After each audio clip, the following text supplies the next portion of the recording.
Spoken Realms and Mike Vendetti Productions present In Our Time by Ernest Hemingway, narrated by Mike Vendetti. Chapter 1. Everybody was drunk. The whole battery was drunk along the road in the dark. We were going to Champaign. The lieutenant kept riding his horse out into the field and saying to him, "I'm drunk, I tell you, mon vieux. Oh, I am so soused." He went along the road all night in the dark, and the adjutant kept riding up alongside my kitchen and saying, "You must put it out. It is dangerous. It will be observed." We were 50 kilometers from the front, but the adjutant worried about the fire in my kitchen. It was funny going along the road. That was when I was a kitchen corporal. Indian camp. At the lake shore there was another rowboat drawn up. The two Indians stood waiting. Nick and his father got in the stern of the boat, and the Indians shoved it off, and one of them got in to row. Uncle George sat in the stern of the camp rowboat. The young Indian shoved the camp boat off and got in to row Uncle George. The two boats started off in the dark. Nick heard the oarlocks of the other boat quite a way ahead of them in the mist. The Indians rowed with quick, choppy strokes. Nick lay back with his father's arm around him.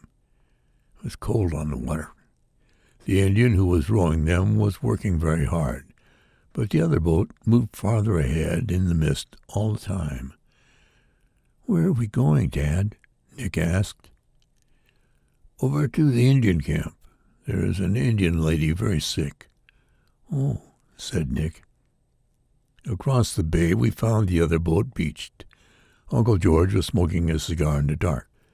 The young Indian pulled the boat way up on the beach. Uncle George gave both the Indians cigars.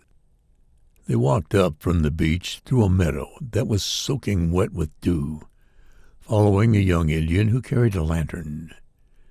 Then they went into the woods and followed a trail that led to the logging road that ran back into the hills. It was much lighter on the logging road as the timber was cut away on both sides. The young Indian stopped and blew out his lantern, and they all walked on along the road. They came around a bend, and a dog came out barking. Ahead were the lights of the shanties where the Indian bark peelers lived. More dogs rushed out at them. The two Indians sent them back to the shanties. In the shanty nearest the road, there was a light in the window. An old woman stood in the doorway holding a lamp. Inside on a wooden bunk lay a young Indian woman. She had been trying to have her baby for 2 days. All the old women in the camp had been helping her. The men had moved off up the road to sit in the dark and smoke out of range of the noise she made. She screamed just as Nick and the two Indians followed his father and Uncle George into the shanty. She lay on the lower bunk, very big under a quilt. Her head was turned to one side. In the upper bunk was her husband. He had cut his foot very badly with an axe 3 days before. He was smoking a pipe. The room smelled very bad. Nick's father ordered some water to be put on the stove, and while it was heating he spoke to Nick. "This lady is going to have a baby, Nick," he said. "I know," said Nick. "You don't know," said his father. "Listen to me. What she is going through is called being in labor. The baby wants to be born, and she wants it to be born. All her muscles are trying to get the baby born. That is what is happening when she screams." "I see," Nick said. Just then the woman cried. "Oh, Daddy, can't you give her something to make her stop screaming?" asked Nick. "No, I haven't any anesthetic," his father said. "But her screams are not important. I don't hear them because they are not important." The husband in the upper bunk rolled over against the wall. The woman in the kitchen motioned to the doctor that the water was hot. Nick's father went into the kitchen and poured about half of the water out of a big kettle into a basin. Into the water left in the kettle He put several things he unwrapped from a handkerchief. "Those must boil," he said, and began to scrub his hands in the basin of hot water with a cake of soap he had brought from the camp.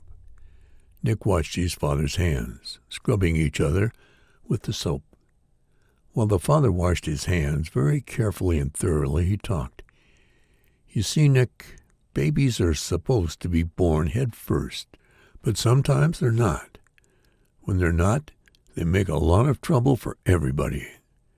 Maybe I'll have to operate on this lady. We'll know in a little while." When he was satisfied with his hands, he went in and went to work. "Pull back the quilt, will you, George?" he said. "I'd rather not touch it." Later, when he started to operate, Uncle George and the 3 Indian men held the woman still. She bit Uncle George on the arm, and Uncle George said, "Damn squaw bitch," and the young Indian who had rode Uncle George over laughed at him. Nick held the basin for his father. It all took a long time. His father picked the baby up, slapped it to make it breathe, and handed it to the old woman. "See, it's a boy, Nick," he said. "How do you like being an intern?" Nick said, "All right." He was looking away so as not to see what his father was doing. "There, that gets it," said his father, and put something into the basin. Dick didn't look at it. "Now," his father said, "there's some stitches to put in. You can watch this or not, Nick, just as you like. I'm going to sew up the incision I made." Nick did not watch. His curiosity has been gone for a long time. His father finished and stood up. Uncle George and the 3 Indian men stood up. Nick put the basin out in the kitchen. Uncle George looked at his arm. Young Indian smiled reminiscently. "I'll put some peroxide on that, George," the doctor said. He bent over the Indian woman. She was quiet now and her eyes were closed. She looked very pale. She did not know what had become of the baby or anything. "I'll be back in the morning," the doctor said, standing up. "The nurse should be here from St. Ignace by noon, and she'll bring everything we need." He was feeling exalted and talkative like football players in the dressing room after a game. "That's one for the medical journal, George," he said. "Doing a cesarean with a jackknife and sewing it up with 9-foot tapered gut leaders." Uncle George was standing against the wall looking at his arm. "Oh, you're a great man, all right," he said. "Ought to have a look at the proud father. They're usually the worst sufferers in these little affairs," the doctor said. "I say, he took it all pretty quietly." He pulled back the blanket from the Indian's head. His hand came away wet.